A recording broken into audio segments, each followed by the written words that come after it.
শেষ দিনে বসিরহাট দক্ষিণে তৃণমূলের শক্তি প্রদর্শন, মহিলাদের ঢলে সুরজিৎ মিত্রের পদযাত্রায় জোরালো বার্তা।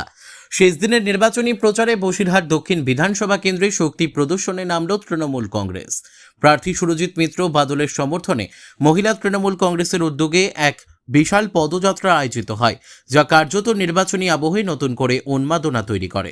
হরিশপুর এলাকা থেকে শুরু হওয়া এই পদযাত্রা রাজ্য সড়ক 2 টাঁকি রোড হয়ে শহীদ দীনেশ মজুমদার রোড ধরে বসিরহাট টাউন হলে শেষ হয়।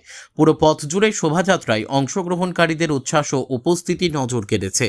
বিশেষ করে মহিলাদের বড় অংশগ্রহণ এই কর্মসূচিকে আলাদা মাত্রা দেয়। হাতে দলীয় পতাকা, মুখে স্লোগান, এই পদযাত্রা নির্বাচনের আগে তৃণমূলের সাংগঠনিক শক্তির প্রদর্শন হিসেবেই দেখা হচ্ছে। পদযাত্রায় অংশ নিয়ে সুরজিৎ মিত্র বাদল বলেন, রাজ্যে মহিলাদের নিরাপত্তা ও সামাজিক অবস্থানের উন্নয়নে একাধিক পদক্ষেপ নেওয়া হয়েছে। তার বক্তব্যে উঠে আসে, মমতা বন্দ্যোপাধ্যায়ের নেতৃত্বে বাংলায় মহিলারা আগের তুলনায় অনেক বেশি সুরক্ষিত ও স্বাবলম্বী হয়েছেন। তিনি দাবি করেন, এই পদযাত্রায় মহিলাদের স্বতঃস্ফূর্ত উপস্থিতি সেই বাস্তবতার প্রতিফলন। প্রচারের শেষ লগ্নে এই ধরনের বৃহৎ পদযাত্রা রাজনৈতিক দিক থেকে যথেষ্ট তাৎপর্যপূর্ণ বলে মনে করছেন পর্যবেক্ষকরা। একদিকে ভোটের আগে কর্মী সমর্থকদের উজ্জীবিত করা, অন্যদিকে সাধারণ মানুষের মধ্যে বার্তা পৌঁছে দেওয়া, দুই দিক থেকেই এই কর্মসূচি গুরুত্বপূর্ণ ভূমিকা নিয়েছে।